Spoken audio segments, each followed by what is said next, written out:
She told me to listen to her or pack my bags. She said it loud enough for everyone to hear. So I listened.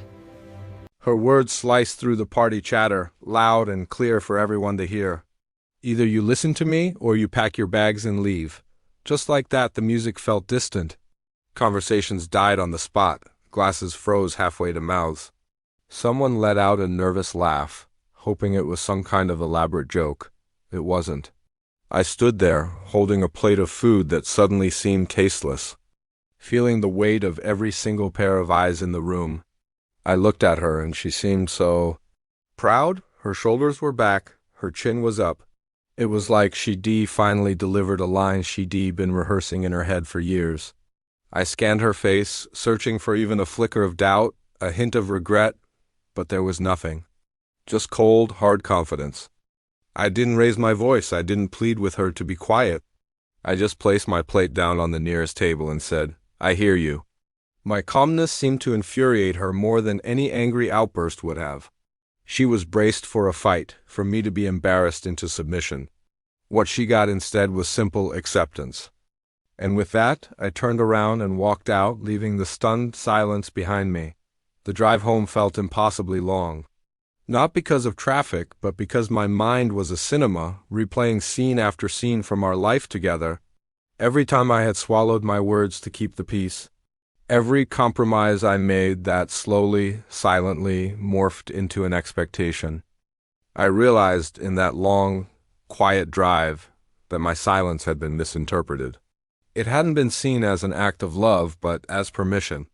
Permission for her to believe that my dignity was optional, that public respect was something she could grant or revoke at will. That night, sleep never came.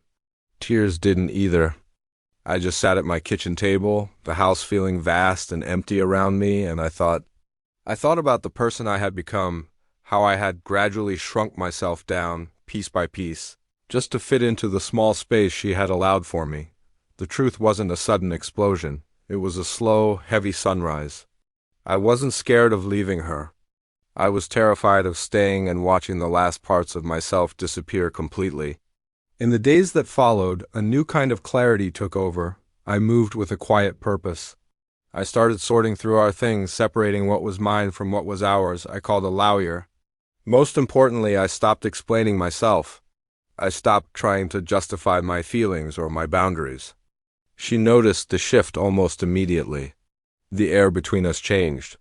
Her confident, demanding tone softened into something cautious. Her words became carefully chosen, as if she were navigating a minefield. That's the thing about power dynamics. The initial shift is loud and jarring, but what follows is often quiet desperation. She tried to pretend the party never happened. Emotions were running high, she'd say with a dismissive wave. You can't take things so seriously, but I held my ground. I calmly reminded her that respect isn't something that vanishes by accident. It's taken away, deliberately, piece by piece, until there's nothing left. The day I finally packed my last bag, she stood in the doorway, watching me. Her bravado was gone, replaced by a confusion that bordered on pleading. "Are you really going to throw all of this away over one moment?" she asked, her voice small. I looked at her, and for the first time in a long time, I felt no anger, only a sad kind of finality. It wasn't one moment, I told her. It was years of moments that finally learned how to speak out loud. Life on my own was strange at first. The silence was the most noticeable thing, but it wasn't an empty silence. It was peaceful, it was honest. There was no undercurrent of tension, no need to constantly monitor the mood in the room. Friends started reaching out. Some were shocked. Others, the ones who had been watching from the sidelines, simply said they had seen it coming for a long time. I didn't focus on her or on what I had lost. I rediscovered hobbies I'd let go of, reconnected with friends I'd drifted from. I learned to make decisions, big and small, without needing someone else's approval. I was learning to live without asking for permission. Months passed. Then, at a mutual friend's gathering, I saw her. She was different. Quieter, more reserved.